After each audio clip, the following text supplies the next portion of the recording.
Ah, agora Oi, sim. Tudo jóia? tudo e você? Tudo bem também. Que bom. Tá aí a noite, né? 11 horas aí, Aqui já né? são 11 horas da noite, sim.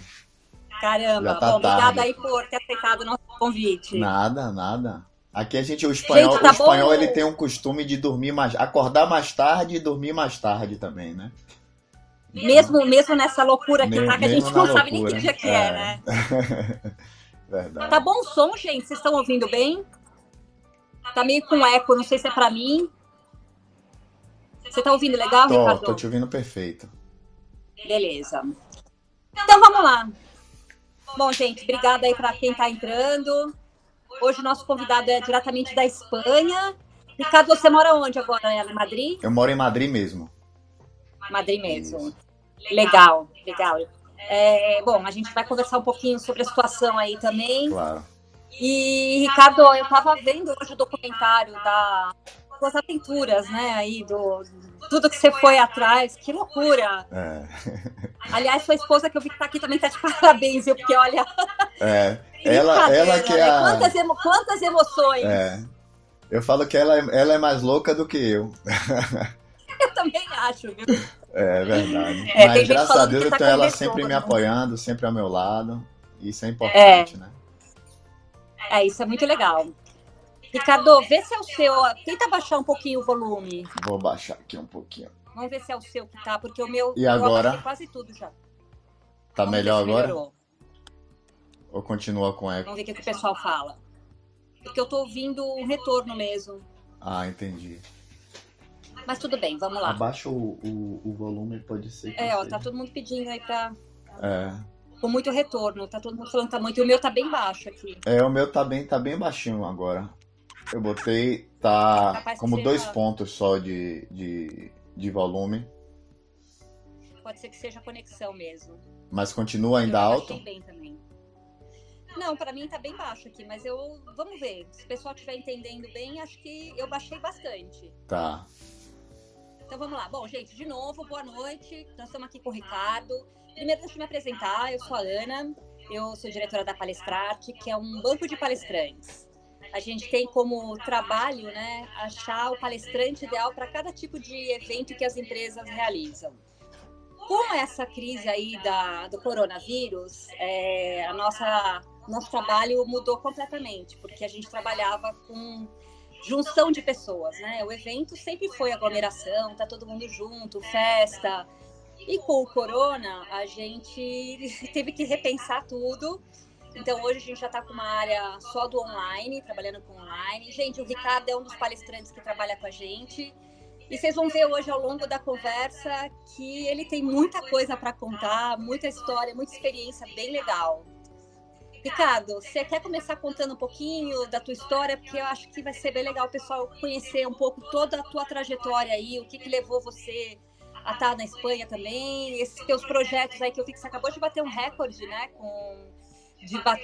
Do socar um negócio de boxe por 24 horas. Meu, Isso, isso é muito isso. louco.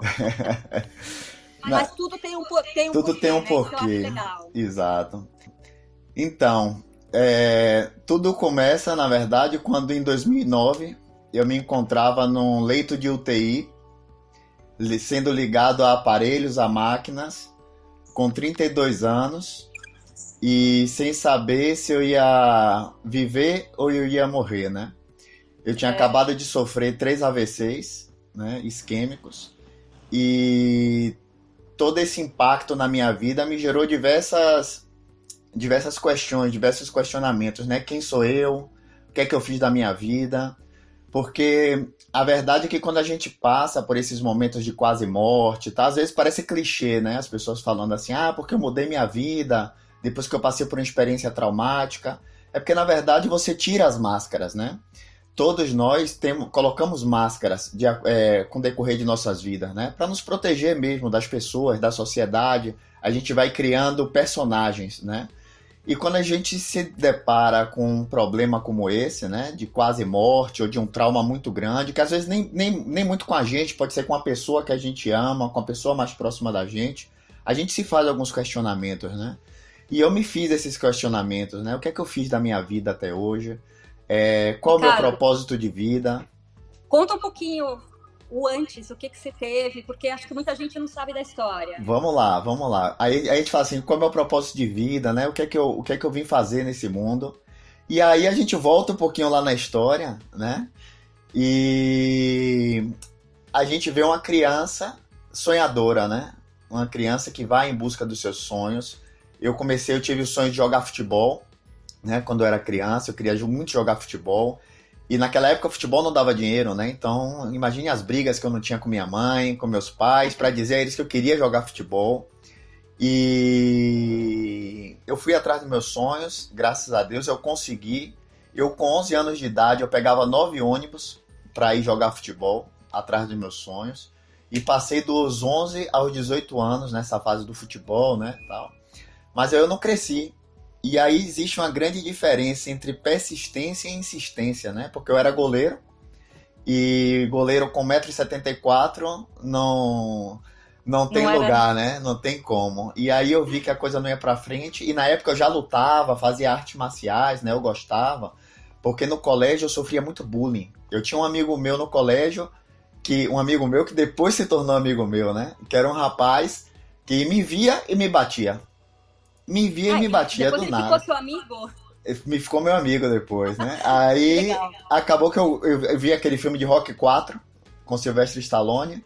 E aí eu fiquei louco, eu comecei a treinar e descia pro playground do prédio com luva de boxe, batia na pilastra e achava que eu era o Rock Balboa. Até que um dia esse menino veio me bater e eu revidei, né? E depois que eu revidei, ele acabou ficando meu amigo. O colégio todo passou a me respeitar, né? Como boxeador, imagine, eu era criança, né? Mas o boxeador do colégio, né?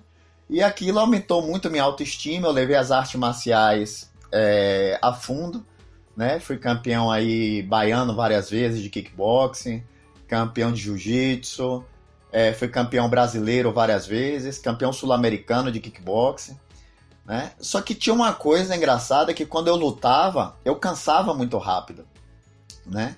E eu achava que eu tinha algum tipo de problema, assim, que eu era muito forte, mas eu não tinha resistência. Eu achava que era um problema meu, né? E em 2009, o que aconteceu? Eu era estagiário na empresa de telecomunicações e eu fui contratado nessa empresa, né? E eu comecei a ter uma ascensão nessa empresa muito legal. E quando eu fui contratado para um cargo para tratar com o governo. Agora imagine que eu ia tratar com o governo com olho roxo, com nariz torto, né? Aí o pessoal pensava assim, esse rapaz é um skinhead, o que é que esse rapaz está... Até acostumar, eu tinha que explicar. Chegou uma fase realmente do amadurecimento, né? E aí em 2009 eu disse, não, eu vou parar de lutar e eu vou fazer um triatlon Ironman, né? Que é um triatlon que você nada 3,8 km, depois pedala 180 km e depois corre 42. E aí eu tava naquele sonho de fazer um triatlon e tal, envolto em ego, né? O ego lá em cima, né? E querendo mostrar para as pessoas que eu podia, que eu era capaz, tal. E de repente eu sofri os 3 AVCs, né? Tava Quantos treinando. anos você tinha? Eu tinha 32 anos. E eu entrei no carro para entregar um documento. E aí meu lado direito todo paralisou, né? Eu comecei a ter espasmo muscular, a boca entortou. E eu tive 3 episódios no mesmo dia. E aí eu fui pro médico, fui pro hospital. E lá constataram que eu estava tendo 3 AVCs isquêmicos. E o que descobriram depois de 7 dias internado no hospital é que eu tinha um problema no meu coração, né? Um problema chamado forame oval patente, onde o sangue venoso cruza com o arterial e se gera coágulos, e esse coágulo foi para a cabeça, né? Essa Caramba, abertura no coração... E você fazendo todos esses esportes... E eu fazendo tudo, e eu treinando e fazendo tudo. Que loucura. E nesse período que eu fiquei no hospital, foi um período realmente de renascimento, né? Foi um período de transformação, no qual a gente busca... A gente pensa realmente qual é o meu propósito de vida, né? O que é que eu vim fazer? E algumas coisas, assim, me davam algumas dicas, né? Então eu pensava muito assim, o que é que eu gostava de ser quando eu era criança? O que é que eu queria ser quando eu era criança, né?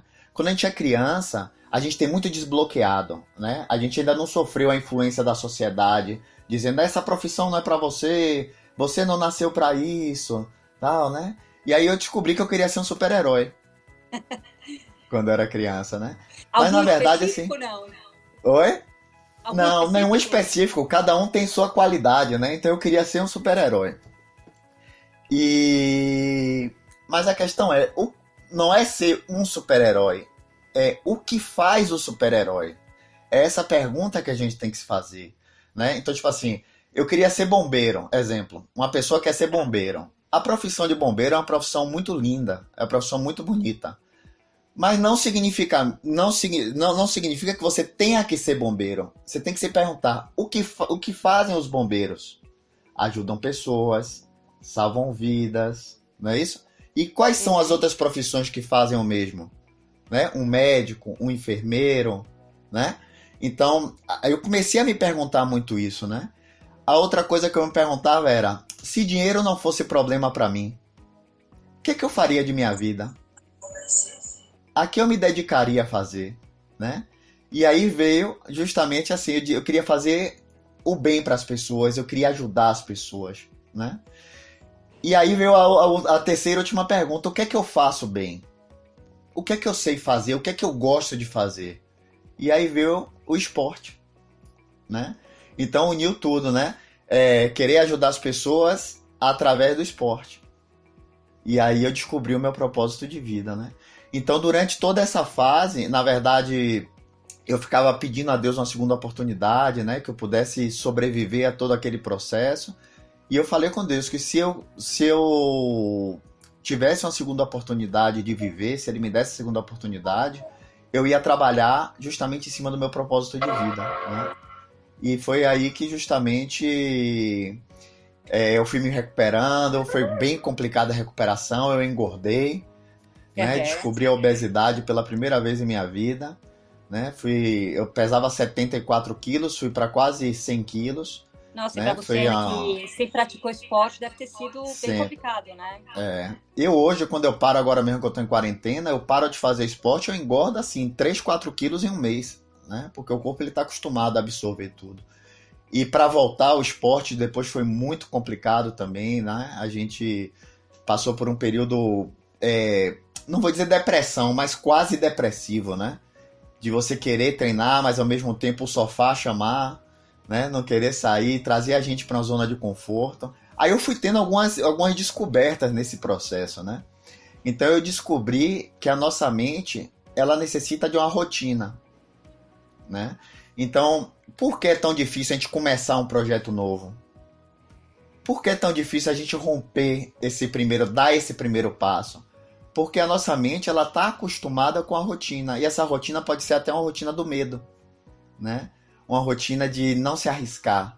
Ou seja, é mais fácil eu ficar no meu sofrimento, né, do que me arriscar a uma coisa desconhecida.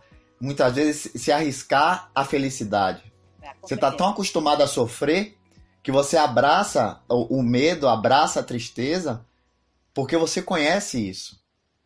E aí você não quer largar mais, né? Então você entra num bucle, num ciclo vicioso, e as coisas começam a se repetir em sua vida, porque a vida, ela tá sempre querendo mostrar, ela tá sempre querendo ensinar pra gente. Quando a gente aprende uma lição que a vida dá pra gente, a gente passa de fase, né? A gente passa a aprender outras coisas. E enquanto a gente não aprende aquela lição, a vida trata de sempre repetir. Então, se você está num ciclo vicioso, se as coisas estão se repetindo sempre em sua vida, procure analisar o que a vida está querendo te dizer. Aliás, até o tema de hoje, né? Que a gente colocou aí, que era quando tudo dá errado, o que a vida está querendo passar, né? Qual que é a mensagem? O que a vida está querendo dizer. E é justamente isso. E a gente, principalmente a gente ressignificar as coisas que acontecem em nossa vida, né? Então, muitas pessoas, às vezes, ficam assim, se queixando, né? Ah, porque tudo acontece comigo, né? Porque tudo sempre comigo, toda hora está acontecendo isso, mas é justamente isso assim, o que é que a vida quer te dizer com isso? O que é que você precisa aprender, né? Tem aquele ditado muito conhecido, né? Que é o que não nos mata, nos fortalece. mas ele só nos fortalece quando você tem consciência do processo que você está passando. Se você não tiver essa consciência, é o mesmo que nada, né? É como um trem que passou e você não prestou atenção para onde ele ia, né? E você se queda parado na estação. E aí vem outro trem, até que você possa olhar para onde está indo esse trem e poder entrar, né, nesse trem e partir para uma outra viagem, né? Então é mais ou menos isso. Então depois do que eu sofri o AVC, eu comecei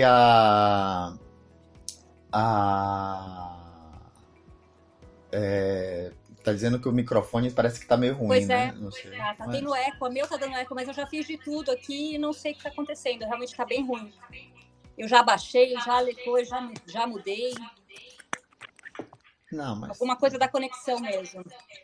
Eu tô te ouvindo perfeito. É o pessoal que tá... Eu também tô ouvindo eco. Eu ouço eu falar e tá tendo um eco mesmo. Bom, mas eu já tentei de tudo aqui. Bom, então, voltando lá então. Aí depois que eu tava me recuperando do AVC, né? E 3 meses depois, 6 meses de recuperação, porque a prótese ela tinha que aderir ao coração, né?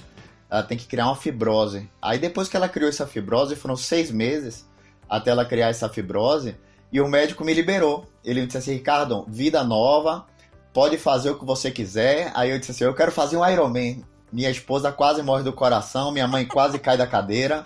Qual que é o nome dela? Assim, Débora, mas eu posso né? fazer... Débora. Débora, vou falar, olha, eu ouvindo o documentário hoje, as coisas que você foi contando, eu falei, gente, que loucura, realmente, você passar por tudo e ainda querer fazer, né, o Ironman de novo, quer dizer, de novo não, que foi, na verdade, o início de tudo, né? Exato. Você queria muito fazer esse Ironman. Queria fazer muito. E depois disso, mais ainda, né? Isso se tornou quase que uma obsessão, né? E depois que eu estava recuperado, eu comecei a treinar e 3 meses depois eu sofri um acidente com minha perna esquerda, né? Caramba! E aí foi... Eu já tinha tido 2 fraturas antes, quando eu era jovem, né? No tornozelo. E depois, e agora veio a 3ª e última fratura. Eu rompi praticamente todos os ossos do tornozelo, foi como um quebra-cabeça. Rompi também o perônio da perna e tive que fazer enxerto de cartilagem do joelho pro tornozelo. Eu fiquei 1 ano sem poder botar o pé no chão. Ou seja, você tinha ficado aí esses 6 meses, aí como começou a se preparar de novo, aí ficou pior ainda 1 ano. 1 ano, porque parado. O problema do coração foi complicado, foi mais forte assim em relação à minha vida. Mas em relação a meu físico, o problema do tornozelo foi muito pior. Né? Porque hoje eu não tenho 40% da flexão do tornozelo, né? Eu perdi essa flexão, eu tenho uma artrose bem grande, eu tenho 5 próteses na perna. E aí o Ironman foi por água abaixo. Agora não dá mais. Eu aí tive que me reinventar, né? Eu acho que é aquela história do violino de uma corda só, né? A gente tem que se reinventar. Então eu falei assim, tá, então se eu não posso fazer o Ironman, agora eu vou virar ultramaratonista aquático. Vou começar a nadar. E aí comecei a nadar, comecei a participar de provas e realizei um dos grandes sonhos que eu tinha, que era fazer a travessia Narra do Mar Grande Salvador, que é uma das travessias mais antigas do Brasil, tem mais de 50 anos essa travessia, é uma travessia bem difícil. São 12 quilômetros atravessando a Baía de Todos os Santos, né, que é a segunda maior baía do mundo. Com a questão do teu tornozelo, você conseguia nadar numa boa ou doía? No começo doía tudo.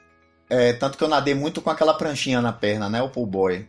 E depois é que eu fui aos poucos, fui tirando o pull boy e nadando, mas eu ainda andava de muleta, né? O médico ele disse pra Débora que cuidasse muito de minha cabeça, porque ele achava que eu não ia conseguir mais andar sem muleta. Por causa da extensão, foram mais de 8 horas de cirurgia, pra você ter uma ideia. Nossa, que loucura. E eu não conseguia nem botar o pé no chão, que eu ia na lua e voltava, né? E foi esse tempo todo porque o enxerto de cartilagem, eu não podia botar o pé no chão, porque senão eu perdia o enxerto. Só que aí depois que eu consegui fazer a Mar Grande Salvador, aí ficou aquela coisinha, tá faltando algo, tá faltando um Ironman, tá faltando um Ironman. E eu via vidas de pessoas que não tinham nem a perna, né? Que não tinham, eram amputados e botavam a perna mecânica e faziam o Ironman. Aí eu disse, mas eu tenho meu pé. Aí meu fisioterapeuta dizia assim, Ricardo, essas pessoas não têm a perna, mas também não sentem a dor que você sente. É verdade. Quando você bota o pé no chão. ele bota a prótese e vai, né? Aí eu dizia, não, vou me recuperar. E foi um processo realmente muito difícil, mas em 26 de maio de 2013 eu consegui fazer o Ironman. Fiz em 12 horas e 55, não andei hora nenhuma, fui ali correndo no meu ritmo, mancando ali como um velhinho, tá? Fui ali, mas consegui fazer. E aí toda essa história tomou uma repercussão bem grande, né? Você falou também que você teve problema no joelho, né? Que o teu joelho tava inchando, tava ficando uma bola também, né? Isso, porque o que foi que aconteceu? Como eu fiquei com essa limitação no tornozelo, eu corro mancando, né? Eu sou manco. Correndo eu sou manco, andando não, mas correndo eu sou manco. E aí você acaba desalinhando o corpo, né? E forçando demais o joelho. Então, acabou que eu fui já pro Ironman com a lesão no joelho, né? E durante a prova, quando eu saí da bicicleta, eu não conseguia ficar em pé, né? Eu ficava com a perna flexionada e eu queria levantar e não conseguia. E a menina na zona de transição, vai, corre pra trocar roupa. E eu olhava pra ela, ria, disse, se eu pudesse andar, eu ia. Aí fui recuperando, respirando. E mesmo assim, depois dos 180 de ciclismo, eu ainda consegui correr a maratona, né? Os 42. E cheguei junto com Débora, né? E quando eu cheguei, cruzei aí... Teve uma história aí que você foi fazer essa transição para bike e tinha alguém que pegou uma sapatilha tua? Teve uma história dessas, não teve? Ah, isso foi em outra prova. Outra prova, mas teve, né? Isso foi em outra prova, que um rapaz pegou meu sapato... Porque na zona de transição do triatlon, a gente bota nossas roupas e as bicicletas tudo juntinho, assim, uma da outra. E meu tênis era um tênis novo na época e chamava muita atenção. Então, pouca gente tinha. Só que pro meu desespero, o rapaz que estava ao meu lado, ele tinha um tênis igual ao meu. Caramba! E como ele chegou primeiro para correr que eu, ele pegou o meu tênis e saiu para correr. E aí eu olhei o tênis dele, eu disse, vai esse mesmo. Botei no pé, mas o tênis era maior e eu tive que fazer a maratona toda, mais de 40 graus, com a sapatilha na mão e correndo, e meu pé encheu de bolha, queimei o pé todo, mas consegui fazer a prova, né? Pra quê, né? Já tinha dificuldade natural, né? Aí era pra arrumar mais uma ainda. Mas são essas coisas que vão deixando a gente mais forte, né? Eu sempre falo assim, a vida é como uma espada, né? A espada, ela é feita de fogo, de martelaços e água fria. E quanto mais a espada passa por esse processo de fogo, de martelaço, de água fria, mais a espada se torna mais forte. E essa espada é nosso espírito. Então, por quanto mais experiências a gente vive, quanto mais problemas a gente vive, quanto mais a vida nos desafia, mais a gente fica mais forte, né? Mais a gente fica suscetível a aguentar mais os problemas, as tempestades e tudo que vem a ocorrer, né? Que a vida dá aí pra gente. Pois é. Então hoje a gente pode fazer uma analogia, né? A próprio agora confinamento da quarentena, né? Então, tipo assim, uma pessoa que já passou de ter que ficar 1 ano sem botar uma perna no chão, de ter que ficar dentro do apartamento com a perna para cima, com capacidade de mobilidade reduzida, dependendo de uma pessoa para tirar você do sofá, para ir no banheiro, né, para tomar um banho, tal, você ficar dentro de uma casa já não é tanta coisa, mas uma pessoa que vive num campo, que vive numa fazenda, que vive livre, de repente ficar confinado dentro do apartamento, isso tem um peso maior, né? Então, quanto mais experiências a gente vai vivendo em nossa vida, quanto mais coisas a gente vai passando, né, a gente vai se tornando mais forte, né? Então, sempre que acontecer algum problema... Já está mais preparado. Isso. Sempre que acontecer algum problema em sua vida, sempre que acontecer algum desafio, né, agradeça, sabe? Agradeça e diga assim, sabe? Isso tá vindo para me fazer mais forte, para me fazer uma pessoa melhor. Porque eu sempre falo assim, que a dor é nossa amiga, né? O sofrimento é nosso amigo. Né? A dor, o sofrimento, eles nos fazem mais fortes, né? Pode doer, pode ser sofrido, o que seja, mas no final do processo, você sai uma pessoa mais forte. né? Então agora é preciso ter consciência disso, né? E E aí eu aprender vi com o que que a aí vida está te ensinando. foi aí que você falou, né? Terminando esse triatlon, tudo, você descobriu o propósito, seu propósito, e vem essa questão de ajudar os outros. É isso. Isso, E você isso. continuou com a questão do esporte e você uniu essas duas coisas. Unir as duas coisas. Porque o que aconteceu? Quando acabou o Iron Man, essa história tomou uma proporção grande, né? A gente saiu na televisão, saiu na mídia bastante. E as pessoas começaram a me enviar, assim, mensagens, né? Ricardo, que história bonita, você mudou minha vida. Eu tava reclamando de uma coisa, mas o que você passou foi muito pior. Eu vou pra frente e tal, tal. E isso começou a mexer muito comigo, né? Então foi aquele aprendizado de todo o processo do AVC, de toda aquela coisa do autoconhecimento, do propósito, e eu disse, o que é que eu vou fazer? Então eu disse, tá, então através dos meus dons e talentos, do que eu sei fazer, eu vou tentar ajudar a sociedade, o mundo de alguma maneira. Então eu comecei a fazer desafios esportivos solidários, né? Então meu primeiro desafio solidário já com esse propósito, já nessa meta, foi um projeto pela preservação dos oceanos e da Baía de Todos os Santos, para chamar a atenção da sociedade sobre a importância da preservação. Então, montei um projeto. O projeto consistia em 4 desafios, 5 desafios, 4 intermediários e um principal. O primeiro era dobrar a Travessia Mar Grande de Salvador, fazer ida e volta, né? E esse desafio foi bem 24 quilômetros. E esse desafio foi o que me deu mais ansiedade, porque era o primeiro do projeto, né? Então eu tinha que mostrar para os meus apoiadores, para os patrocinadores que eu podia fazer, né? E a gente conseguiu fazer, graças a Deus. Depois, isso foi em 2015, tudo em 2015, todos os desafios em 2015. E depois eu fiz 30 quilômetros nadando no Rio São Francisco, junto com o Edmundo Foschini, um nadador também já veterano, amigo meu. A gente nadou de Penedo a Piaçabuçu, né? E a gente viu que o Rio São Francisco tá morrendo, realmente não tem nada no rio, o rio tá raso, nesse trecho completamente raso, só tem planta, né? Não tem peixe, a gente não viu nada. Foi muito triste essa travessia. A maré virou no meio da travessia, a gente acabou fazendo em mais de 10 horas esses 30 quilômetros.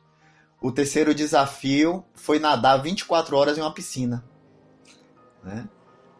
Foi ficar nadando, imagine indo e voltando em uma piscina durante 24 horas, aí né? a parte mental também, né? Tem que fortalecer muito, porque, olha, difícil. Você ficar 24 horas nadando e de volta numa piscina, tem que ter muita força de vontade. Isso. E foi um desafio realmente para provar, né, para as pessoas o poder da nossa mente, né? Pra você ter uma ideia, chegou um momento da travessia, às 2 horas da manhã, o clube que eu nadava é um clube que fica tipo numa fazenda, um descampado, né? Então, pela noite cai muito a temperatura. E esse dia fazia muito frio. E eu me desconcentrei e meu lactato, o lactato é o desgaste das células, né? Ele mostra um teste do sangue que você faz e ele mostra quão desgastado o seu corpo tá. Então eu comecei a nadar com lactato 1,5 e quando deu às 2h30, 3 horas da manhã, meu lactato já estava em 5,9. E os médicos disseram que iam parar a travessia.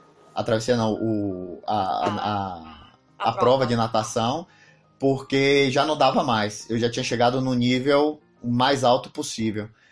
E eu vi que eu estava desconcentrado por causa do frio, né? Então, nesse momento, eu pedi mais 30 minutos, voltei a me concentrar, voltei a utilizar a meditação ativa, que é uma coisa que eu aprendi a utilizar, que a gente pode também conversar um pouquinho mais na frente. E, resultado, meu lactato começou a voltar ao normal, voltar. E depois de quase 60 quilômetros nadando, 24 horas na piscina, meu lactato estava menor do que quando eu comecei a nadar. Caramba. Ele foi para 1,2. Então isso prova o poder da mente sobre o corpo, né? Impressionante. Como a gente pode controlar todo esse processo, né? Eu tô vendo que aqui na live tem algumas pessoas que estavam lá no dia do 24 horas de piscina. Bruno, não sei se ele é teu personal, porque ele é personal, né? Ele disse que ele estava lá. Bruno, ele era uma das pessoas que ele estava na equipe do fisiologista que estava medindo o meu lactato, né? E tem Bruno Vasconcelos também, que é meu técnico de natação, que está aí também na live. Então, aí, eu estava lá na piscina. 64 quilômetros, eu estava lá na piscina. E depois veio o quarto desafio intermediário, que foi cruzar Salvador praticamente toda nadando, saindo do farol de Itapuã, passando pelo farol da Barra, chegando no farol da Ponta do Maitá. E aí veio um ensinamento também muito importante, porque na primeira tentativa eu nunca tinha desistido de uma prova, nunca tinha acontecido. E pela primeira vez aconteceu. Quando eu tinha cerca de 12 quilômetros nadando, eu passei perto de um esgoto que sai na praia. Imagine um projeto ambiental. Nossa. E foi justamente esse esgoto que me tirou da prova. Eu bebi, traguei aquela água e tive que parar, né? Então foi bem complicado. Só que aí eu disse, não vai ficar assim. E uma semana e meia depois eu já caí no mar de novo. Dessa vez sem estrutura de barco, sem nada, só com um amigo meu. E eu disse, a gente vai fazer. E aí eu consegui fazer em 9 horas e 27 nadando, né? Então, tipo assim, a gente sempre vai ter dificuldade. Muitas vezes não é na primeira tentativa, não é na segunda, não é na terceira. Mas a gente nunca deve desistir dos nossos sonhos, né? A gente deve seguir adiante sempre. E como era o último desafio, imagine... Exemplo, né? Você é um exemplo disso, né? Que era o último desafio intermediário, antes do desafio principal, que era nadar em mar aberto 62 quilômetros. Rompendo a Baía de Todos os Santos a nado, até uma ilha chamada Morro de São Paulo. Era a primeira vez que alguém ia tentar fazer isso, né? Sair da Baía, porque quando a Baía... o nome mesmo diz, né? É uma baía e a maré ela enche a baía e depois ela esvazia a baía. E eu tinha que nadar contra a maré até essa ilha em mar aberto. Então nunca ninguém tinha tentado fazer isso, né? As pessoas diziam que era loucura, que eu não ia conseguir, que eu ia morrer, porque muitas embarcações já tinham afundado, né? Tem uma visitante aqui. Que bonitinho. Então, tenho estão as duas aqui querendo aparecer. Isso é bom, é a energia que tá boa, a egrégora. É verdade. E nunca ninguém tinha feito essa travessia, as pessoas diziam que eu ia morrer, porque eu nunca fui um nadador. Tipo assim, Ricardo, eu nunca fui eu sou um multiatleta, eu faço de tudo. Eu gosto do esporte, eu não gosto só de um esporte, eu não sou só nadador, eu não sou só triatleta, eu gosto de fazer tudo, eu gosto de lutar, eu gosto de fazer triatlo, natação. Então, quem é Ricardo? Né? No meio da natação para tentar fazer isso. Então, eu vi muita coisa, né? Eu acho que só 3 pessoas sabem tudo que a gente passou. Eu, minha mulher e Bruno, meu técnico. Foram os 3 que a gente ouviu, pessoas desfazendo, dizendo que a gente não ia conseguir, que eu ia morrer, dizendo que é Edivaldo Valério, que é o nosso medalhista olímpico de natação, ele é o dono, o empresário, o dono do clube que eu nadava. E diziam, Edivaldo, se desvincule de Ricardo, porque Ricardo ele vai manchar seu nome, ele não vai conseguir, esse rapaz não tem fundo de natação para fazer isso. E aí eu pensava comigo, né? O que não nos mata, nos fortalece. Então eu utilizava, em vez de eu dizer eu desisti, não, eu utilizava tudo isso como uma maneira de me motivar mais para conseguir fazer o que eu queria fazer, né? O meu objetivo. E no dia 19 de dezembro de 2015, eu caí na praia da Porto da Barra para falar como a gente fala, botar o braço para dentro desse marzão de meu Deus. E fiz uma oração antes de começar. E foram 22 horas nadando, brigando com tubarão, porque a gente teve tubarões. Ah, que legal, que divertido. A gente teve tubarões, às 5h30 da manhã a gente começou a ser acompanhado por um cardume de cações, né, que são os tubarões, uma espécie de tubarão. Começou a seguir, começou a batia pelo meu ombro, né, curiosos, né, na verdade, porque quando você tem um meio ambiente equilibrado, o tubarão ele não vai te morder, né, ele te morde se ele te confundir com algum outro bicho. Só que era 5h30 da tarde, né, e aí eu pensava, e de noite? E se esse bicho me confundir com a tartaruga, com o que seja, uma foca, não existe foca ali na Bahia, mas de repente me confunde com alguma coisa do seu meio alimentar ali e me morde. E aí é a hora da entrega, né? É a hora de você, no escuro, eu não enxergava nada, porque a gente tinha 3 embarcações, só que os barcos não podiam botar luz em cima de mim, porque a luz atrai peixe. Então imagine você nadando no meio do oceano, tudo escuro, você não enxergando nada. Eu não sabia nem se eu estava nadando em zigue-zague, se eu estava nadando reto, eu não sabia nada, eu tinha que nadar. E sem saber o que tem embaixo de você, sem saber no que tem à sua frente. E foi um momento realmente de entrega, né? Eu sempre fui uma pessoa muito assim. Eu sempre mexi muito com a autorresponsabilidade, né? Então eu sempre pensava assim: tudo que acontecer em minha vida é responsabilidade minha. Foi porque eu me botei nessa situação, foi porque eu quis. Blá, blá, blá. Mas em alguns momentos, como aquele do AVC, e esse momento, eu não tinha controle sobre nada, eu tinha que nadar, eu não sabia o que vinha adiante. E foi realmente um momento de entrega, né? De dizer assim, que me proteja, que abra meus caminhos e eu vou fazer o que precisa ser feito, que é nadar. É a minha parte, né? E o que venha por diante, que seja a vontade de Deus, né? E aí fui nadando e graças a Deus o dia começou a amanhecer, eu rompi 3 ligamentos do ombro, eu já não conseguia tirar o braço da água, a maré já estava me jogando para fora. Aí meu técnico me chamou, me deu uma bronca e disse: Ricardo, eu não vim aqui para você desistir. Se lembre de tudo que você passou. E faltava 5 quilômetros para chegar, a maré me tirando. Eu com 3 ligamentos do ombro, que eu fui descobrir depois que eu tinha rompido 3 ligamentos do ombro. Eu não conseguia tirar o braço da água. E eu disse: não, eu vou. E aí foi aí que veio aquela força interior, né? E eu fui com tudo para cima da maré, nadando. E consegui completar. E aí foi o segundo recorde brasileiro, né? Maior travessia em mar aberto, 62 quilômetros e 200 em 22 Nem consigo horas. imaginar o que é isso. E aí foi realmente uma realização, né? De um sonho, uma realização de todo um projeto pela preservação dos oceanos, né? E consegui mostrar para mim mesmo que todos somos capazes, né? Porque uma pessoa que teve os problemas que eu tive de AVC, tem prótese no coração, prótese na perna, não tinha esse lastro de natação como outras pessoas, né, têm, e eu fui lá e fiz, né? Isso mostra que qualquer um de nós pode fazer, né? E aí isso foi em 2015, véspera de eu vir para Espanha. Como é que acontece? Como é que são escolhidos esses desafios? Na verdade, é um pouco aleatório.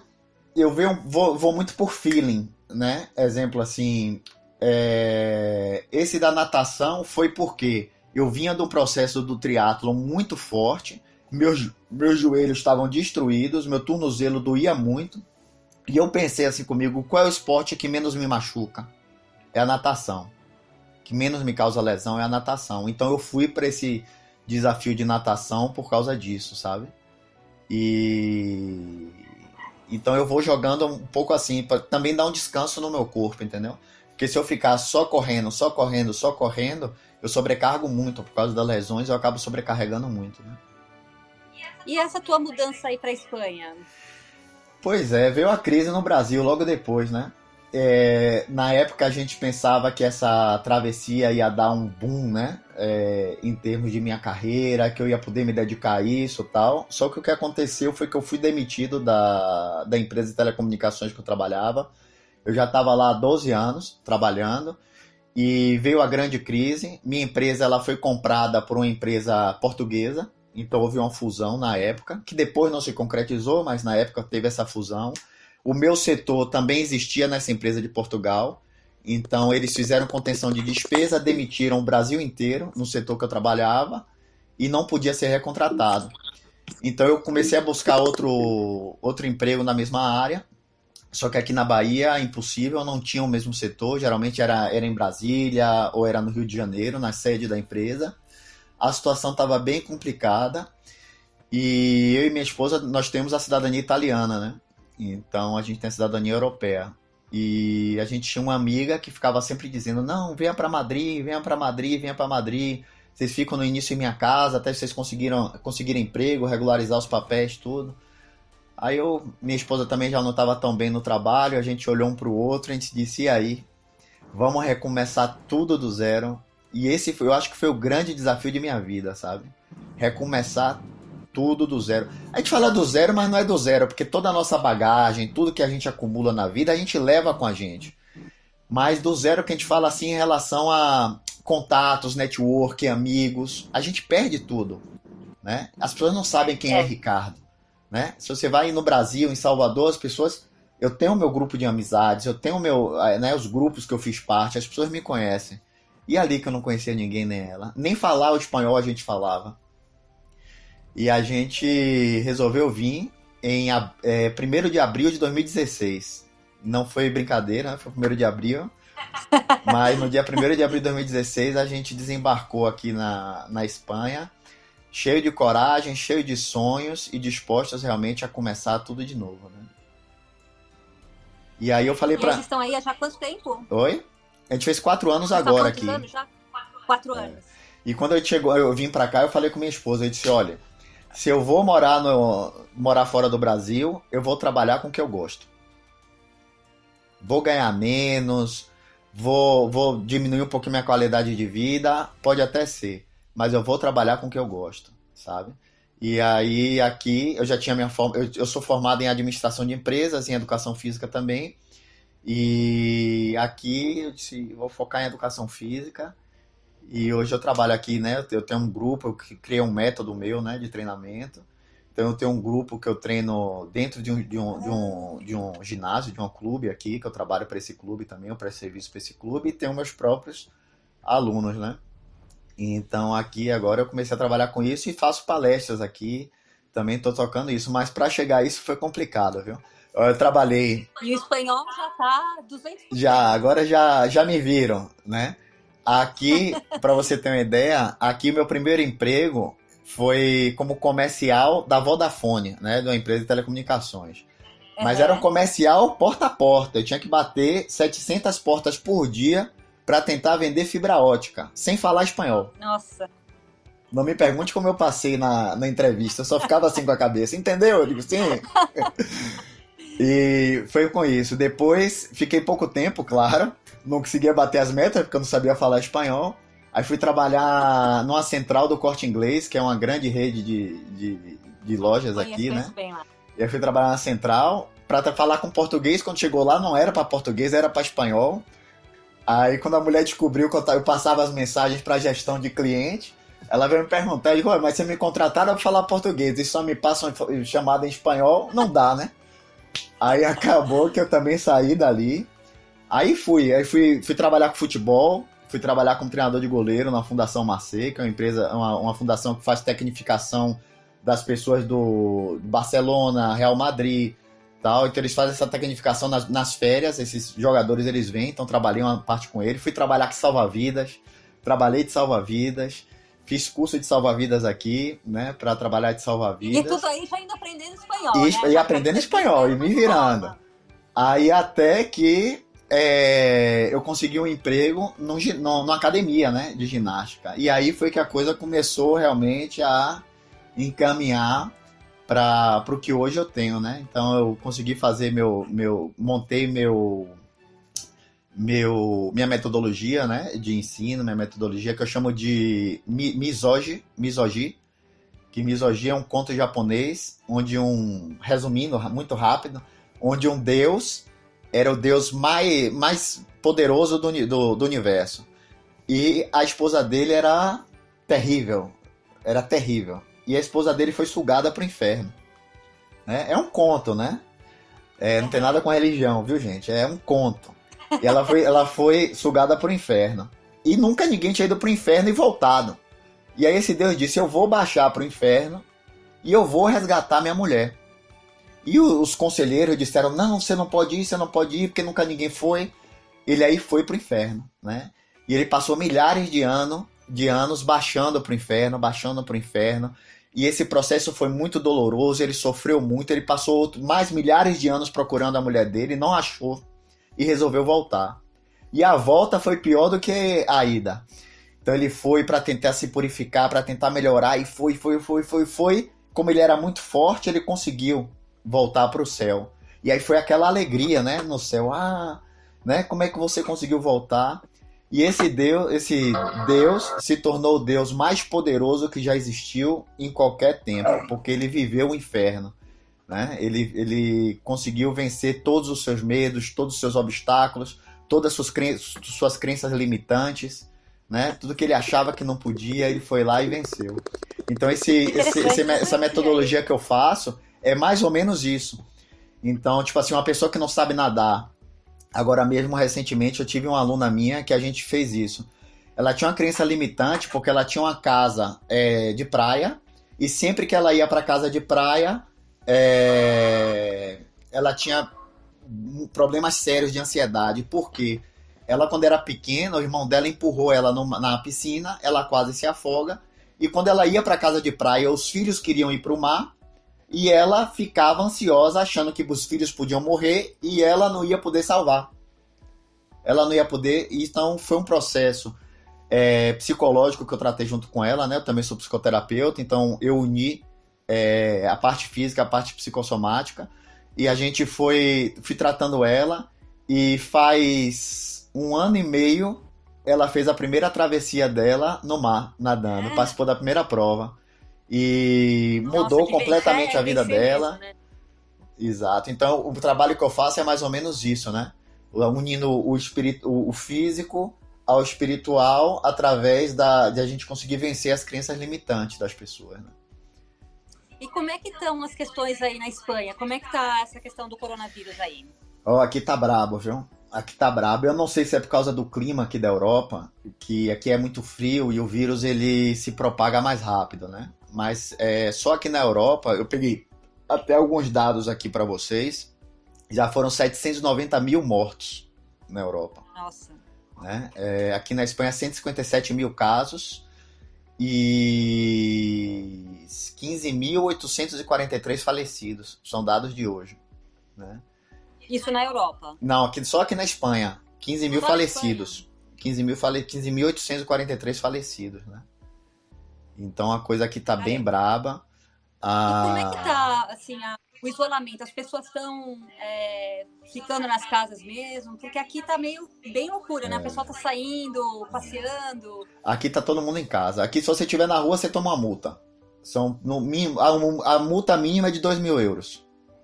A única coisa que é permitida aqui é você baixar para botar o lixo fora, né? Para jogar o lixo no contenedor, ou para levar o cachorro para fazer necessidades. Mas aí, se a polícia te parar, você não pode estar num raio a mais de 200 metros de sua casa.